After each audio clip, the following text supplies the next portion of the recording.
What is going on? This is the Working Investor. This video we're going to talk about ULTY and their new switch to multi-asset allocation, where they have large cap and gold and treasury products. And this is a very desperate pivot because their total returns have been pretty dismal with all their distributions factored in. So in this video, we're going to go over their new strategy. We'll talk about consumer sentiment. As always, nothing here is financial, tax, legal advice, or any sort of advice. This is purely for fun and entertainment purposes only. Investing has risk, including losing everything, including losing your mind. With that said, let's get into the video. Please see all my disclaimer. So a lot of us know about ULTY. It is the draw of the high yield dividend distribution. A lot of people focus on distribution. They don't focus on total return. The distribution rate has gone down from about 100% down to 90, drifting down to 80, and now to 75, because they're going to guess larger cap stuff and multi-asset allocation, because people are really upset, because initially people were drawn to the high distribution like a fly attracted to fertilizer. But now people are waking up and the consumers are understanding that they're getting smarter, and they're understanding that just because something gives a high distribution doesn't mean that's what you get to keep. Revenue from a business does not equal to net total profits after taxes. So people are starting to wake up and smell the coffee. They have a pretty hefty gross expense ratio of 1.40%. I was looking for the net expense ratio. I do not see the net expense ratio. This is what attracts all the people. They've gone for, just bear in mind, they've recently done a 10-for-1 split because the stock price was beaten down so badly that they were going into penny stock level where it would just cause a lot of problems. So they just did 10-for-1. Every 10 shares you have, you only have one share of stock. So that's why the dividends went from 5 cents to 58 cents, now drifting down to 57 cents. But you could see they've been paying a lot of distributions. And this is where I want to go into. You could see here they have their treasury products in there. So besides their equities, they used to do like very small type of cap stuff, and then very, very volatile stuff. Now they're doing like some treasury bonds. They got some larger cap stuff, NVIDIA. I got it right here. I kind of labeled it. So you could see clearly that they have some green is for like large cap from the Mag 7. They got a lot of other large cap stuff. Gold is like gold miner. So now we're going to another sleeve of diversifications. We're talking about precious metal commodities. And then you could see here in NVIDIA, again, we spoke about that earlier, TLT, which we kind of talked about, treasury products. So you see they're going to multi-asset allocation because they're trying to have this kind of like all-weather style portfolio, I guess, because people are really upset. Go ahead and look at the charts of ULTY, right? So this is since inception. And, I've been following ULTY for quite some time, pretty closely at times.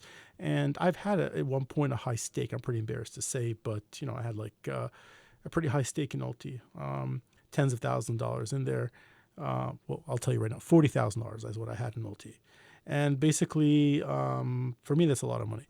And basically, you could see that the total return has been only 2.17%. And this is going back from, we have data, usually Seeking Alpha gives you data about a day after they launch. So we have from the 2/29/2024 to 12/27/2025. So if you calculate that, that's about a year plus about 10 months. So a year and 10 months, we're going close to 2 years, and you're barely even keeping up with inflation. That really sucks. But if you take a closer look at the 1 year, what really upset people is that you can see that ULTY, in the past 1 year, even if you reinvested all your dividends, right, your best case scenario is you're down 1.56%. There were some times where consumers were really happy because they were up like 10, 11%, but then bam, people are really upset. And you have to bear this in mind. The math works out if you reinvest everything, which again, I don't own any ULTY whatsoever. I'm just reevaluating it. I'm not buying it at all. I'm just looking at it. So that's best case scenario. So if you go to the past month or so, you could see that ULTY in the past month, I don't know when exactly. I think it was after their 10-for-1 split. Maybe that's when they started waking up. So if you go to the past month, they did it about the beginning of December. So just about there, you can see ULTY is beating the S&P 500 in the past month, but it's been a really bumpy ride. And you need a long time horizon, and people right now are waking up because they have the long-term horizon. They see the big picture, what's going on with ULTY, and they want to figure out, they want to focus on the outcome, not just the income. They don't want to have just kind of funny money coming in there. They actually want to have money that actually can use. People who are retirees or people looking for extra income, they actually want to have a dividend that they actually can enjoy and use. But if you get a 75%, which has come down from 100% or so, dividend distribution, and you can't even use it because best case scenario is that you're down or you're barely breaking even with reinvesting. It's not really usable. And somebody in retirement, right? Somebody in retirement who is on a fixed income, I personally call fixed income broken income because something stays the same, inflation is going to kill you. But you could see that they've been going down, on their dividend. It's a little bit tricky because they've done the split, but you could see here they've gone down. Then they went to weekly, but you could see they've drifted down lower and lower. The thing that people talk about with ULTY, this is like kind of the script people have in their mind, and I had that script as well. The script is, if only ULTY stays within such and such range and pays within such and such range, I'm fine. And then that thing gets challenged and broken. So yeah, so they're trying their best to like really ramp up fix their problems. One thing I want to bring to your attention is I hate it when the fund managers in ULTY try to blame the underlier. Like, oh my God, it's the underlier, right? That's why we are underperforming. For this, I have a question for you. In ULTY, they have all the liberty to choose whatever asset they want. Hence, they went into multi-asset allocation. They went into long-term treasury bonds. They went into gold miners. They have all the flexibility. They chose these assets. They are not restricted and handcuffed by any means. It's not like AMZ, which they are only stuck with the underlying of Amazon. They could decide between doing synthetic or direct ownership. They have to do the cover call or synthetic cover call. They have a little loophole they added to their prospectus with a modification that got approved that they could do increase the convexity to the upside by doing call credit spreads, but they have within limitations what they could do. So I guess there they could blame the underlier with AMZ. I'm just giving an example because they're very limited, but they still choose the strikes, right? They still choose the strikes. They have they have full choice of that. But going back to ULTY, right? They could choose whatever underlying they want. So that is the underlying is basically a definition of. It's a result of what they chose. It's a consequence of their actions. In addition, in ULTY, they have the liberty to choose multiple different option strategies. They can go long, they can go short. They could do puts and calls and spreads, whatever they like, verticals, horizontal, whatever they like, they could do, right? So these are the best people who are professional option traders going out to battle for you. You're paying that 1.4% expense ratio, hoping that they're going to do what's in your best interest, not just try to attract you like a bunch of flies to manure. You're hoping to have a good outcome, not just income. You want to have good outcome. You want to see wealth building. And they're not doing what they're supposed to do. They cannot go ahead and blame the underlying. They cannot go ahead and blame the option strategy because they have the full choice of all these things. And you're like, hey, take the reins, go ahead, do what you do best. We're not going to micromanage you.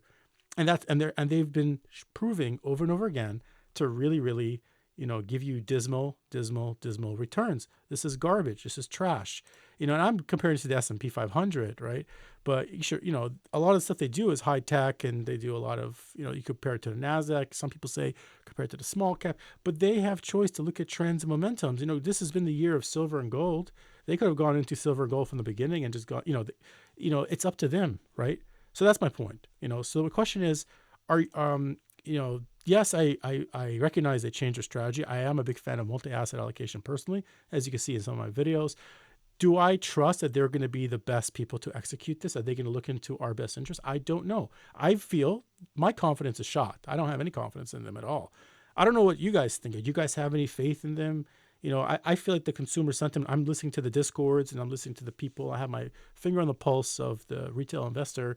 And I feel like most of the retail investors pretty much either they're like apathetic, they don't know what's going on, they're kind of like closing their eyes like an ostrich putting their head in the sand, or they're like basically don't know anything about options at all. Like I literally heard investors say, oh, what is the underlying of Amazon? Like literally asking what is the underlying of Amazon. These are retail investors, right? They think that Amazon is based on something else. That Amazon is the underlying of Amazon. Like there are people that are really, really, really dumb out there. I'm not joking. I'm not here to insult, but it's true. It's a matter of fact. The average IQ is closer to dumb than to smart, right? So dumb money is, people prey on that. So we're hoping that ULTY has some kind of fiduciary agreement. We're paying them 1.4% gross expense ratio to help the lowest common denominator try to have a good shot on Wall Street, right?